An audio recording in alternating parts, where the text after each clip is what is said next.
Hello everyone, it's Emma from Body Love HQ, and today I'm going to start something new which I'm going to do every Thursday afternoon, which is called Body Love TV. So you might be watching this now live on Facebook, and if you are, give me a thumbs up or a love heart. I love that. You might be seeing this on YouTube, so again, a thumbs up would be awesome, and you can subscribe if you like, because I'll post these every week once I've done them. Or maybe you're seeing me on IGTV or in the emails or whatever. Send me a DM and tell me what you think of the TV show. So it's going to be once a week, and hopefully I will be able to deliver some really interesting information that you'll actually be able to use on your own body love journey. So today I was actually inspired last night to do a Facebook Live about Oracle cards, because in our yoga class last night, we had a small group last night, so I was able to offer everyone a pack of Oracle cards that they could actually choose a card before the class. And one of my students said she's got Oracle cards, but she never uses them because she doesn't know what to do with them. So I thought, great, let me explain. So I first got a pack of Oracle cards from a beautiful client many, many years ago called Terri Bunker. And to be honest, when she gave them to me, I feel like I'm going to sneeze. When she gave them to me, I actually didn't really know what to do with them because I'd never ever had Oracle cards before. And they actually got sort of put in the bottom of a drawer for a while. So sorry to tell you that, Terri, but that's true. But then a few years later, I got into reiki and more into meditation and other spiritual kind of practices. And I realized that Oracle cards could be a great way to sort of boost what I was doing with body love. I use them with a lot of my body love practices, and they're just a fun way of kind of helping you when you've got some issues, or helping you when you need some clarity or to tap into your intuition. So I would never recommend that you live and die your life by Oracle cards, no way, but they can be such a fun way to give you some clarity, or just to sort of maybe sometimes take your mind off the doom and gloom and just kind of be quite inspired, because usually they're pretty inspirational cards. So from never having Oracle cards a few years ago, I'm now a full-on addict, and I have 10 different packs of Oracle cards. But, you know, I think they're an important business product. I use them sometimes on Facebook. You might have seen me that I pull Oracle cards for people on my Facebook page sometimes. I love using them with my clients. I love using them myself, and I find they're really, really a useful tool. So I've just got some notes here. I wanted to talk to you about how to use them. I'm going to sort of go through a few different spreads that you can do, and that's different laying outs of the cards. It'll be hard to show you them on video, so I'll also post it up as a blog post in the next day or two so that you can actually have a look at the different spreads and have a play around with them yourself. But the first thing I would do is, when you get some Oracle cards, just take a moment to really connect to them before you ever use them.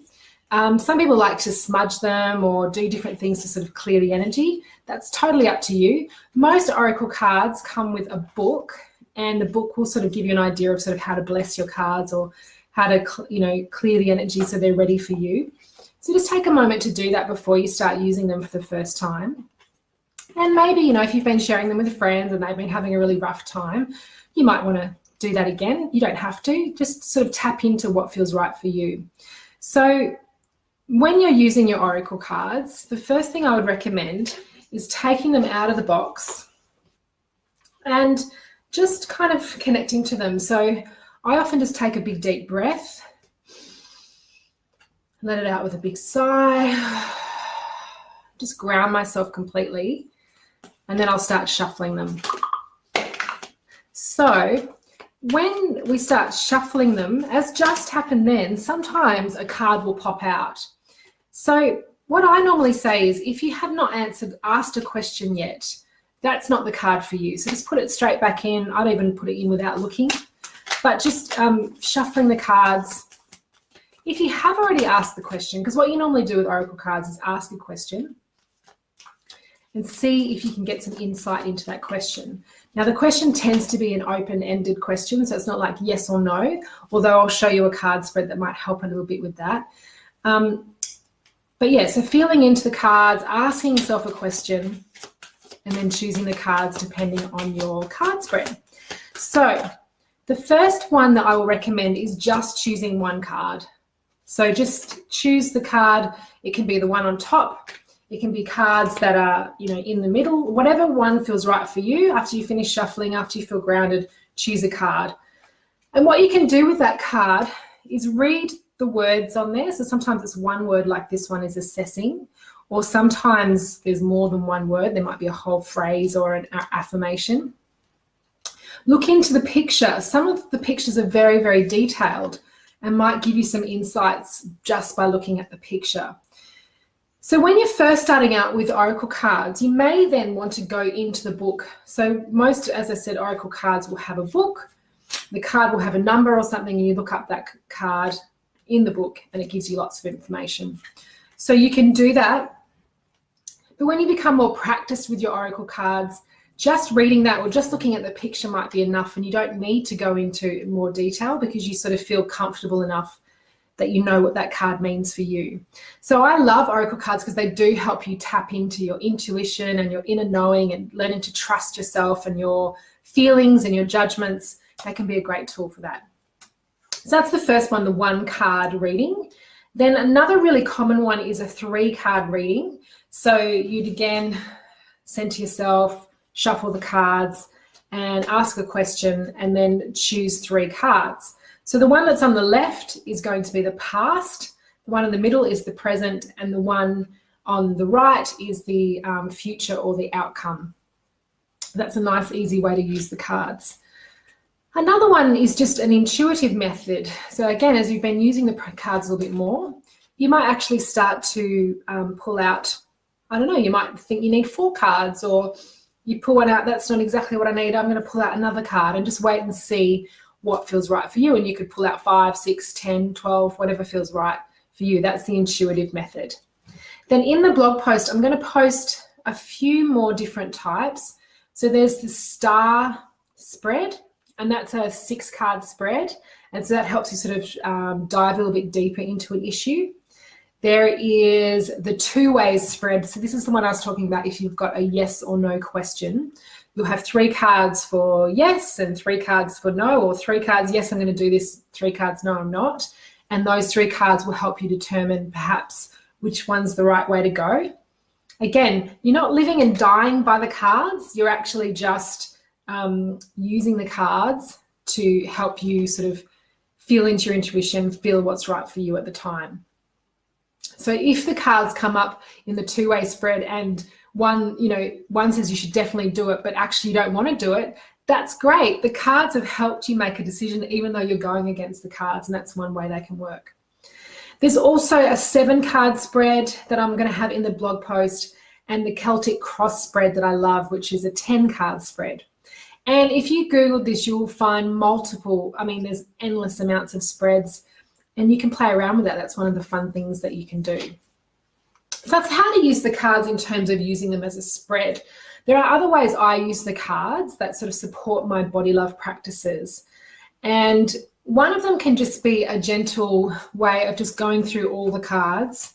Again, this is kind of quite intuitive, and just choosing a card, maybe choosing more than one card, but actually looking at them and sort of seeing which one feels right for me. That's another way you can use the spread, I should say. Then the other ways I like to use them to support body love method practices is, one is to choose a card and using that card as your meditation mantra for the day. So this particular set of cards doesn't really have a word. The word here is self-reflection. It's not really one that you would necessarily use as a mantra. So in that case, you might look into the book, and this book has a mantra for each one of the cards. So I open myself to the pleasures of life. So what you might do is put your timer on for 10 minutes, close your eyes and repeat to yourself in your mind, I open myself to the pleasures of life, over and over again until you become distracted, and then you come back to the mantra each time you realize you're distracted. And that can be a really great way to tap in deeper into the card and see what comes up for you, what thoughts are coming up, what limiting beliefs are coming up, what's holding you back, what feels good, what doesn't feel good. It's a great way to go deeper into the card. So that's using meditation. I also love journaling. So again, choosing a random card. This one says self-reflection. So I might use that word or, again, more information from the book to help me start a journaling practice. Because sometimes when you start journaling, you have no idea where to start. So this can be a great way to get started. Sometimes I put a timer on for 5 minutes. I just need to write for 5 minutes, but just use the cards as a prompt to get me started. Another one is a card of the day. So this is actually a really cool way you can have your cards at work if you have an office or something like that, or you can keep them in your handbag. And just each day, just turn over the next card. So this one's self-reflection. We've done that a few times. So I'll put that at the bottom. So when you've done the card, put it at the bottom, and then the next day you just pull up the next card, and this one's surrender.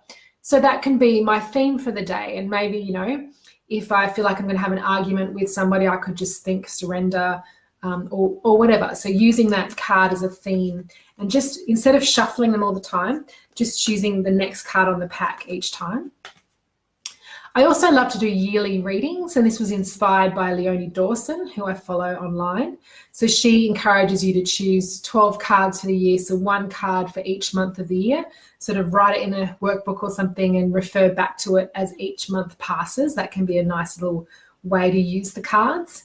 And I also want you to think about using a multi-pack spread. So you can use more than one pack at once and shuffle them all in together and use them for the spreads, or use them for the journaling, or for the 12-month reading, whatever you want to do.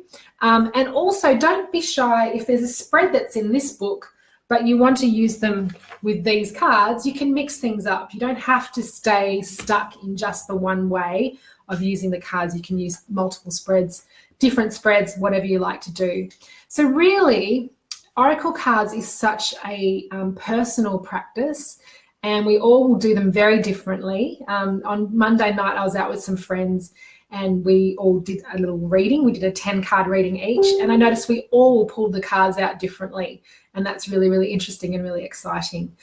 So play around with them.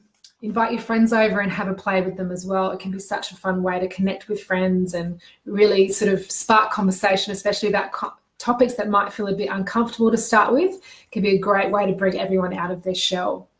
So in the blog post, I'm also going to post all of my favorite